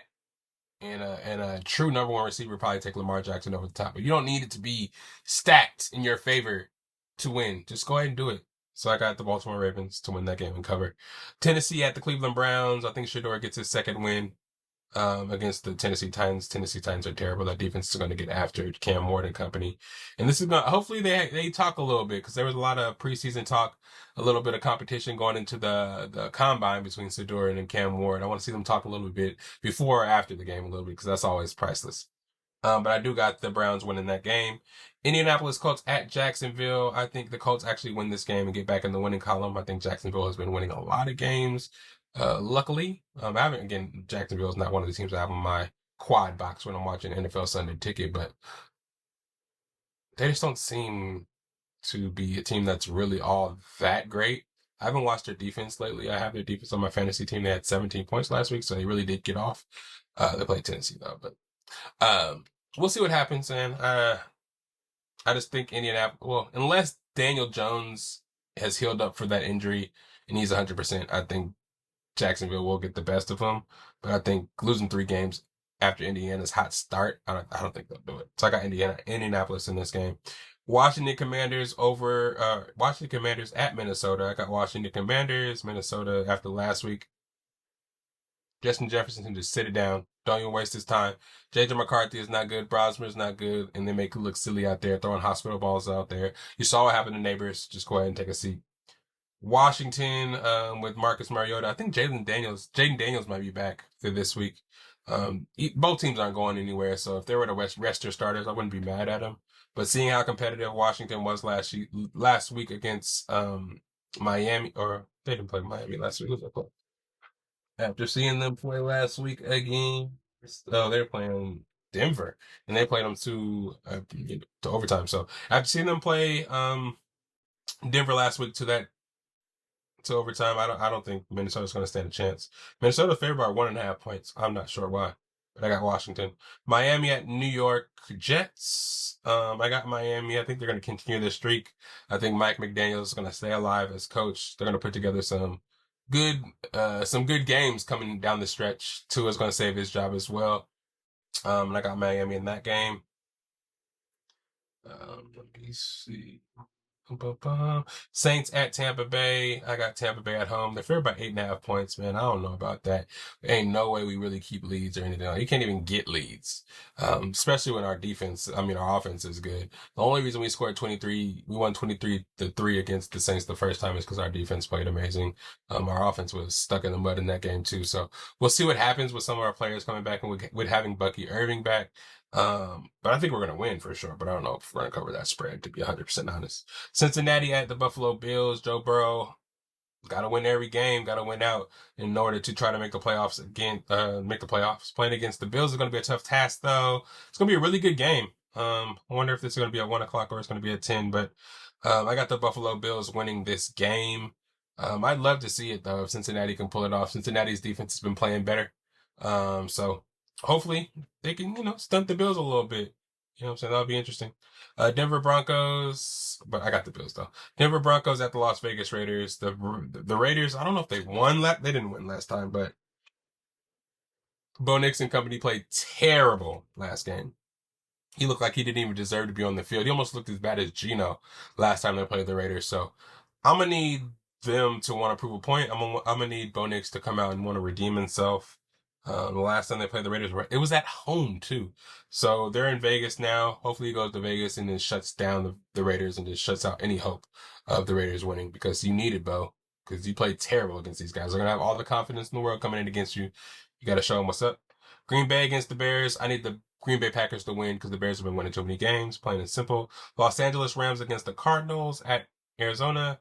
Rams are going to win because they got embarrassed last game against the Panthers, and they're going to try to show that they're the team that is going to be in the Super Bowl, to show that dominance that everybody thought they had before the game, and they're going to probably whoop the Cardinals. Houston at Kansas City.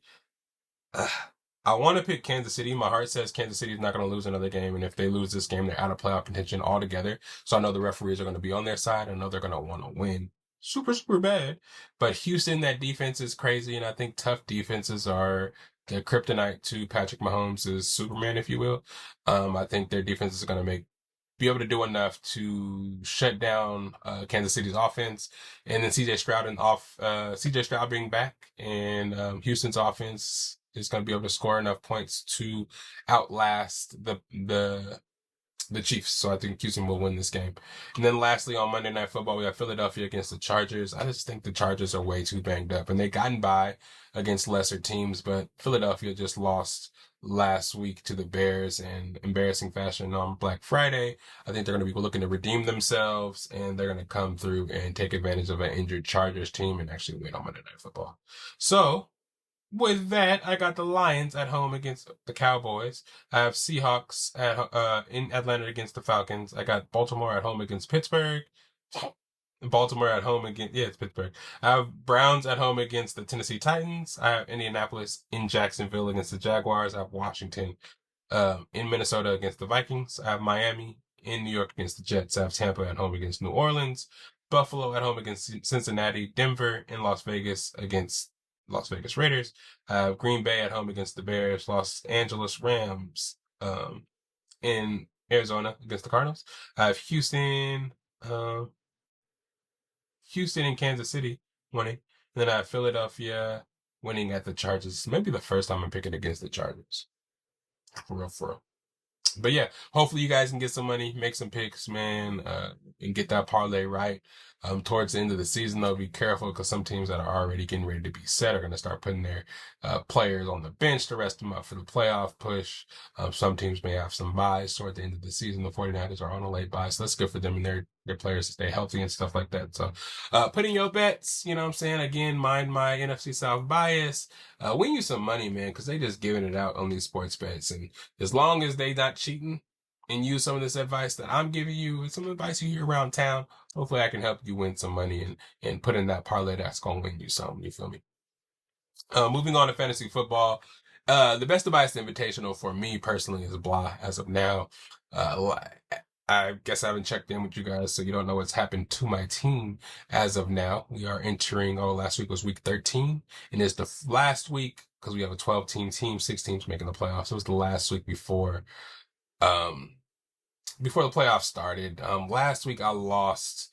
I had to win last week to keep in contention with anybody in 5th, 6th, or what was it, 4th, 5th, or 6th place. They all were like 7 and 6. If I didn't win that game 2 weeks before, then I wasn't going to make the playoffs. So this team was kind of just to play spoiler for the spot of another playoff team that was going to get in. So my hopes are kind of down for this season, man. It was still a good season, though. I experienced a season from hell. But no complaints though, man, because I never give niggas a pass when they complain about their teams being injured all season and everybody on their team being hurt and them not being able to catch a break. But that definitely happened for me. 4 out of my first top 5 picks all got hurt. Picked Malik Neighbors in the first, he got hurt. Picked Bucky Irvin in the second, he got hurt. In the third, I picked Omarion Hampton, he got hurt. 4th round pick, I had Trey McBride. He stayed healthy, surprisingly, the whole season. 5th round pick, I picked Travis Hunter. He got hurt. So pretty much everybody on my team got hurt, and I've been trying to replace them throughout the season with players that were supposed to be, or actually, I'm not even gonna lie, waivers have been shit this year. They've been total shit, bro. I don't think anybody that I've picked up was just a plug and play. Maybe Rico Dowdle, but even him had some bumps along the road with Chuba Hubbard coming back and them realizing that Rico Dowdle should be the starter. It's just been a game of try to find information, try to get on the waivers and grab somebody fast. And any waiver player that I grabbed ended up not being good enough. I tried to grab Trey Benson off the waivers. He goes on IR. I grabbed Kyle Monangai while while Swift was hurt. DeAndre Swift was hurt. He goes for like 200 yards. The week after DeAndre Swift comes back, he's never gets the same touches. I picked Cortland Sutton and Jacoby Myers as my starting receivers. Sutton, terrible season. Bo Nix has a terrible season. Jacoby Myers never gets going. I trade Jacoby Myers for Vidal because I have Amari and Hampton to be a handcuff. Vidal is sorry as fuck. Only does good when I have him on my bench. This year has been the year from hell. It's been the absolute year from hell. If my guys were healthy and actually did what they're supposed to do all season, there's no doubt in my mind that I'd be a top 4 seed. But shouts out to everybody that made the playoffs this year. I'll talk about the standings, the consolation bracket, and all that shit. But Week 13 scores. I was playing Jet 2 Holiday. Won 116 to 108. Cam's Catering lost 147 to 117 to Josh Darnett. K-Swag won 105 to 74 over the Hot Boys. Primetime Pope won 115 to 83 over Armpit. Sean's Championship team won 116 to 87 over Jordan Love Island. And Shenanigans won 119 to 116 over CD's Nets. That was the final week before playoffs to kind of solidify what place everybody got, to see who got the buys on both sides, either the winning side of the bracket or the consolation bracket. And that goes as follows. In first place, we have Jordan Love Island finishing at 10-3, who has the bye and plays the lower seeded winner of the quarterfinal. We have Primetime Pope in second place at 10-3, who also gets the bye, which means the fourth and fifth place game, the game to determine who plays in the semifinal, goes as follows. We have the 4 seed Jet 2 Holiday versus the 5 seed Josh Darnett. Jet 2 Holiday being 8-5 and Josh Darnett being 7-6.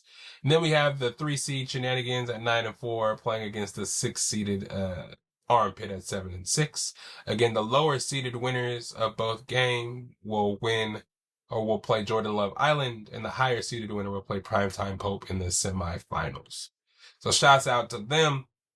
In the consolation or loser side of the bracket, we have Hot Boys at 6-7 at 7th place, who gets the bye and get the lowest seeded winner. 8th place, we have Sean's Championship team with the bye for the losers bracket. Then you have me versus K-Swag, the 10 versus 11 game. And then we have the 12 seeded Cam's Catering playing CD's Nets, the 9 seed, to see who has to play for last place. I never thought I'd be here. I'm never on this side of the bracket, so I don't even know what the fuck is bracking over here. So it's a new place for me, man. If I could, I really want to finish in 7th place, to like one win out of, one place out of making the playoffs. I've never really finished out of the top 4 in this league. I don't know what it feels like or how it happened, man. And I'm not going to complain or give any gripes about it, man. It's my fault. I should have picked better. Nobody can really predict injuries or anything like that, but everybody else that's in the playoffs picked better players. Players that I could have picked and reached, may have talked shit about earlier in the draft, but it worked out for a lot of these players. So I'm happy to see somebody new getting to win the money. Well, we'll see how Derek does, but it's a bunch of new people in the runnings, or people that could have won in the past who have a chance to win now. So it's all in good spirit and all in good fun, and we'll see who's going to win the money and the belt for this year. So you'll hear more about it as the playoffs continue. But it wasn't my season, folks, and I'm gonna be a good sport about it, not talk too much shit. Be on the lookout, though, guys. If you guys do want to join the league next year, we may have somebody fall out of being disappointed about how this year ends, but we'll see. I'll keep you updated. Just let me know if you want to join and I can add you. So that's just a little update on the Best of Bias Invitational 2025. I know I've been a little absent, so I haven't got to update you guys as of recent. What else do I got to talk to y'all about? Oregon. Yeah, the final college football playoff standing. I guess it's not necessarily the final because we have some championship games to go. But Oregon comes in at number 5 in the college football standing. I think we play whoever wins out of, I think it's Tulane, and we either play Tulane or some other low ranked school like North Texas or some shit like that. And we're waiting for the championship game to play out, and whoever wins out of those games, we do play. The 1 seed is Ohio State, 2 seed Indiana, 3 seed Georgia, 4 seed is Texas Tech still. Texas Tech plays BYU for their championship game. If Texas Tech loses, I think we can move into that 4 spot if I'm not mistaken. But I heard that because Alabama plays Georgia for the SEC championship, that if they win, they could move into the 4 seed just for being the SEC champion, which would move us to the 6 seed because they give Texas Tech the 5 seed. I don't understand that. Me personally, I just want to be on the opposite side of Ohio State because I want to see them, if we see them in the playoffs, because last year they got an unfair chance to play us twice. Me personally, I don't really want the bye just because I want a warm-up game. Not to say that we're obviously going to win, but if we do win, it's good to get a game under our belt, because if you have that bye, you're waiting for a month to play. And that caught us by surprise last time. We got smacked up by Ohio State after they got to tune up Tennessee and they were ready to play and came and played us, and we weren't ready at all. So we're going to see what happens. We'll see how these championship games turn out. Ohio State's playing Indiana in the Big Ten championship. I don't know who I want to win. I do want Indiana to win, to be honest, just to give us a little bit more credence because we lost to the number 1 team in the country or the eventual Big Ten champion. So that's how I want it to end, and it's always going to be, I hope Ohio State to lose. You know what I'm saying? There's some good teams in, even though people are mad about Miami not making it, BYU not making it. I don't know if BYU can make it after winning the championship game, but I don't think so. I don't think so, man. I think it is what it is now. Texas A&M, Notre Dame. Yeah, man. It's going to be a good college football playoff. I can't wait to see what happens. It is kind of weird that the team that, well, I think Ohio State and Indiana will stay 1 and 2 no matter what. But it is kind of interesting how a team can be in the championship game and that can be detrimental to their spot in the college football playoff. You kind of should be awarded for being in the championship game and not being kind of like it counted against you if you lose the championship game. It's kind of weird.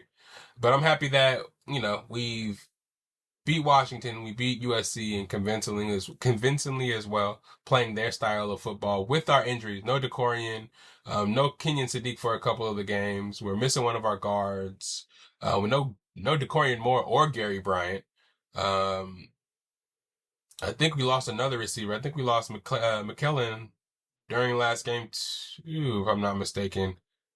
Yeah, people are just getting hurt left and right, but luckily we recruit so well. Dan Lanning and the squad put everything together. Shout out Coach Lapoy.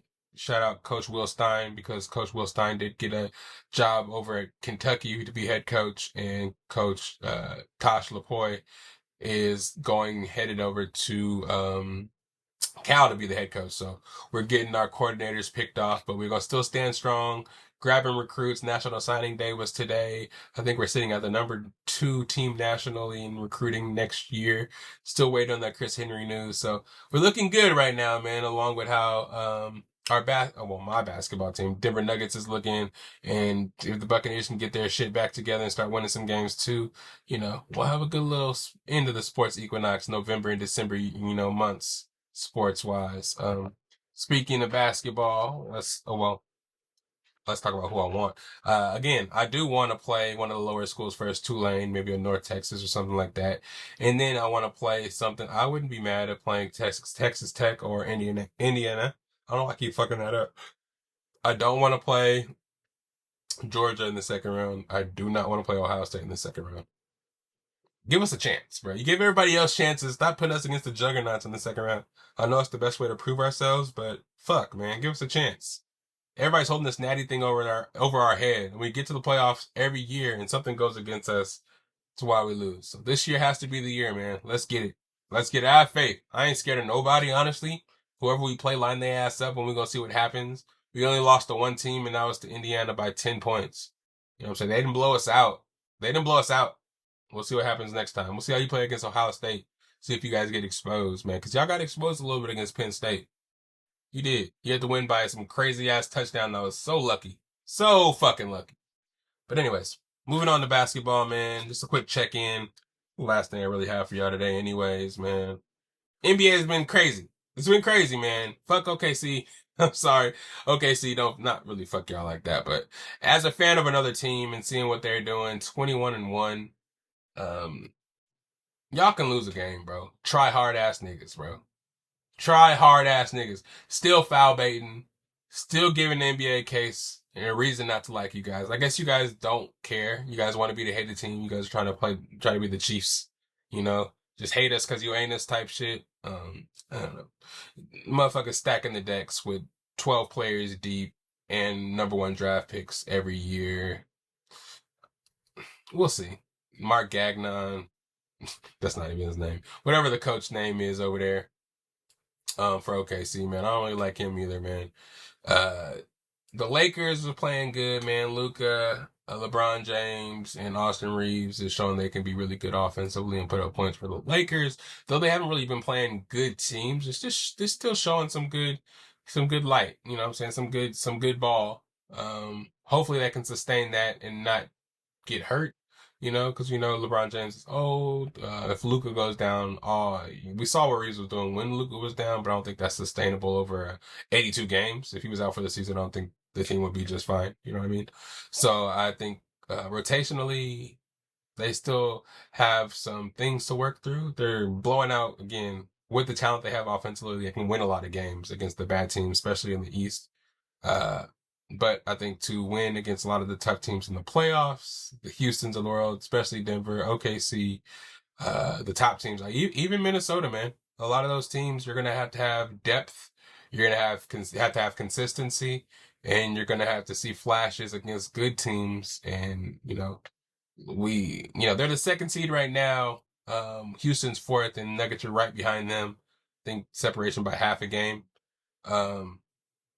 So error, you know, is kind of blown up because, you know, you can't make any mistakes. These teams are on your ass, and how you finish this season is going to really determine your playoff position and your playoff advantage, because all these teams are good in the West. So how you start in that home court advantage may be the determining factor of who's going to move on. You know what I mean? So Lakers are looking good though. Houston looking good. Their first time together. Reed Shepard is getting better.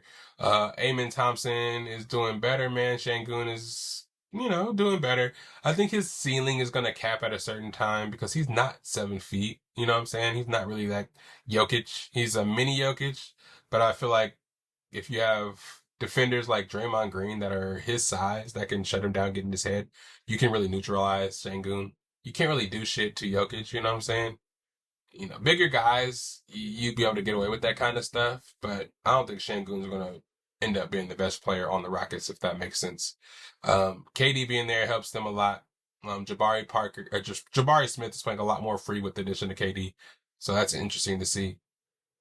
Me personally, I watch every Nuggets game, so that's what team I know the most about. If you're playing us, I get to observe your team and know, you know, what your team is all about due to how do you guys play us. Rockets I've seen play. Warriors I've seen play. Suns I've seen play. Dylan Brooks is playing crazy this year. With the fluctuation of Jalen Green and Devin Booker being out from time to time. So seeing him and his resurgence over there after being traded away from, I don't even remember where he was playing before, or Memphis it was. Everybody thought he was left for dead or going to play in China, but now he's putting up 20 balls a game. You know what I'm saying? But the Nuggets, man, that's all I'm really here to talk about. You know what I'm saying? Jokic.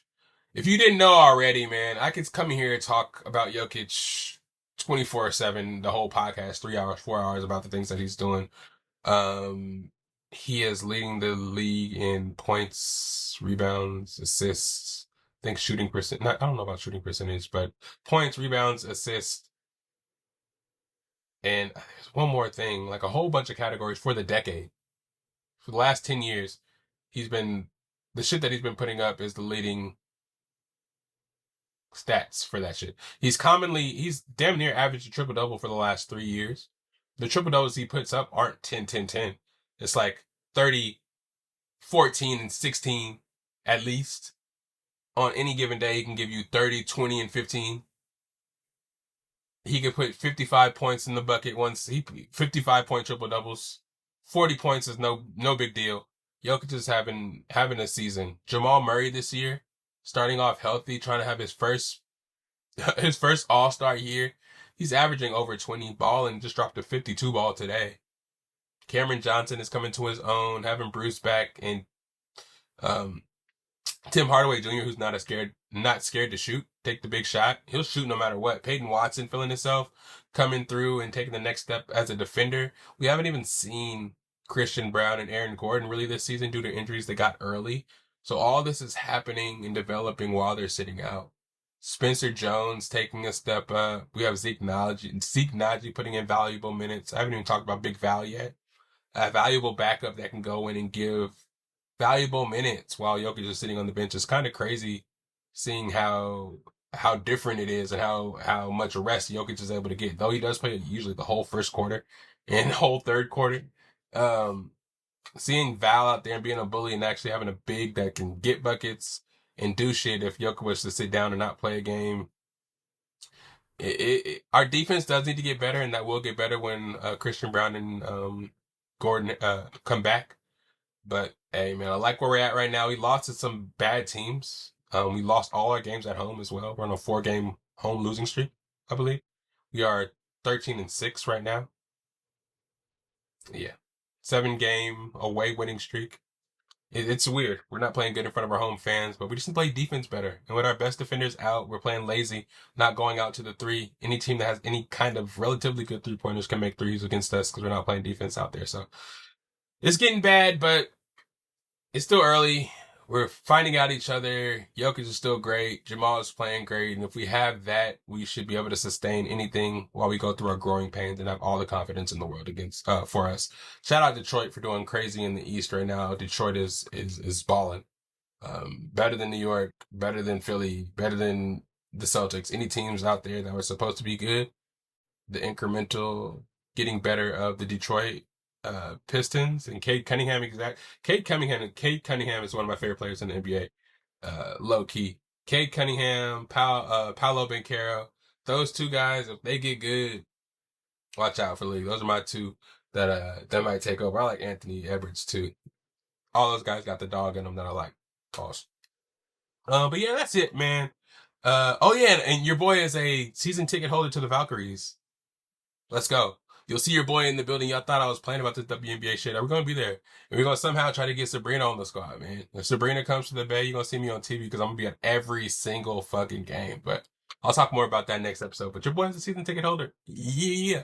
But this is the end of the podcast where I'd like to let them know where to find me at. You know where to find me. It's SAC_Lydell, Patrick_Lydell on the Snapchat, SAC_Lydell's on the Instagram. Anywhere you're looking for the podcast, go ahead and type that shit in. It's on Best of Bias on Instagram, Best of Bias on TikTok, and Best of Bias on YouTube. Type it in, and you'll find your boy. Thank you, AKA, for putting these videos together, because without the video form of the podcast, do we really have a podcast? Because ain't nobody clicking to play on the audio. We need to fix that. You know what I'm saying? Click play on the audio. We need to attach it to these podcasts so you can actually click down there and listen to both for your boy's support, so we can get that algorithm popping, so we can get to more places. We have plenty in store for the Best of Bias podcast. I want to bring you guys along with me every step of the way. So don't miss a new podcast. Hit that bell, like I said in the beginning. Subscribe. Tell your friends. Add some comments. If I'm not in your wrap up this year from YouTube, what we doing, man? You should be listening every week. I should be in your wrap up. You should be letting yourself know how big of a fan you are of the Best of Bias podcast, because we get out here and do it for you every week. So hope you guys have a good weekend whenever you listen to the pod. Go Nuggets, go Ducks, go Bucs. You know what I'm saying? And go your favorite team, I guess, too. And if you're still in fantasy, hope you win some money. If you're making bets, hope you win some money, too. Prayers out to the families in Stockton. I did not talk about that. I do apologize. Lives were lost. I don't really want to put too much light on it because we have some shit to work on in this country. And once you start dissecting gang violence and how it's happening and who, it's just a lot of pointing fingers, a lot of name calling, and a lot of excuses, man. I feel like gun violence just needs to get better. Violence needs to get better in this country, and a lot more love needs to be spread. A lot more than hate, because damn, nigga, can smoke some weed or something, kumbaya, because it's just getting a lot wild. Kids, you guys, kids, anybody dying is crazy, but kids, and anyways, sorry to go somber at the end, but yeah, shouts out to everybody out there. It's the Best of Bias Podcast. It's your boy Lydell Dinero. It's episode 265. I don't know what I told you guys. That's what I said, 269 earlier. It's 265, but we have 269 coming on the way. If you want to be on the podcast, hit me up. You can be on anytime you want. Just let me know, and we can hop you on here, get some more topics, some more reviews, more shit, because you're never going to lose when Best of Bias Podcast is who you choose. Yeah. Next time, it's your boy Lydell Dinero, Best of Bias Podcast. Love y'all. It's the best of bias. You need the earful, you should try us. From pop culture to the movies to unite us. It's the best of bias. Your best of bias. Yeah.